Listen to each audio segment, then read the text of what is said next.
આજના સંદેશ ન્યૂઝમાં આપનું સ્વાગત છે। શહેરા તાલુકાના સગરાડા ગામમાં ખૂંખાર અને માથાભારી વ્યક્તિએ આદિવાસીની જમીન પર કબજો કર્યાના આક્ષેપ। શહેરા તાલુકાના સગરાડા ગામનો એક એવો કિસ્સો સામે આવ્યો છે જેથી કહી શકાય છે કે અત્યારના સમયમાં પણ ગુંડા રાજ યથાવત છે। પ્રોપર્ટીને જમીનને સ્થાયી મિલકત માનવામાં આવે છે, એટલે કે તેને કોઈ ચોરી નથી શકતું, પરંતુ તેના પર ગેરકાયદે કબજો કરી શકે છે અથવા તેને હડપી શકે છે। અવારનવાર પ્રોપર્ટીના અતિક્રમણના કિસ્સાઓ સામે આવતા હોય છે અને તે સંપત્તિ વિવાદનું કારણ બને છે। તાજેતરના વર્ષોમાં જમીન માફિયાઓએ લોકોની લીઝ પરની જમીન પણ હડપ કરી છે। જમીન તેમજ સંપત્તિ પર ગેરકાયદે કબજા સાથે જોડાયેલા લાખો મામલા દેશની અદાલતોમાં ચાલી રહ્યા છે। જો કે આવા કિસ્સાઓ સતત વધતા રહે છે।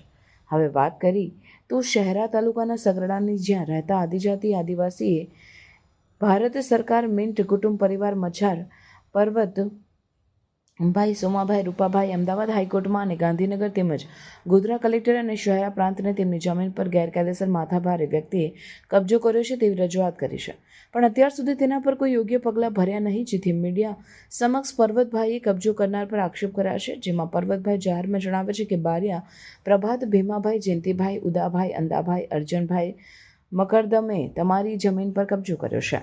પહેલાં અમો પૈસા ભરીને જમીન ખેડાણ કરતા હતા, પાછળથી આ લોકોએ કબજો કર્યો છે અને જ્યારે અમો જમીન અમારી છે તેમ કહેવા જઈએ તો અમોને મારી નાખવાની ધમકીઓ આપે છે અને ખોટી રીતે હેરાન કરે છે તેવા આક્ષેપ કર્યા છે। હવે જોવું એ રહ્યું કે અમદાવાદ હાઈકોર્ટ કે ગાંધીનગરથી કે ગોધરા કલેક્ટર અથવા શહેરા પ્રાંતમાંથી આને લઈને તપાસ કરીને યોગ્ય પગલાં ભરાશે કે કેમ, કે પછી અરજદાર મજબૂર બનીને તકલીફનો સામનો કરશે, તે તો આવનારો સમય જ બતાવશે। જો આક્ષેપો સાચા હશે તો ભારતમાં અતિક્રમણને ગુનો માનવામાં આવે છે અને ઇન્ડિયન પિનલ કોડ 1860ની ધારા 441 જમીન તેમજ સંપત્તિના અતિક્રમણ પણ લાગુ થાય છે। જો કોઈ વ્યક્તિ આ કાનૂન હેઠળ ગુનેગાર માનવામાં આવે છે તો તેને દંડ અને જેલ બંને થાય છે।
પ્રાર્થના સંદેશ ન્યૂઝની તમામ લેટેસ્ટ અપડેટ્સ માટે ચેનલને હમણાં જ લાઇક, શેર અને સબસ્ક્રાઇબ કરો।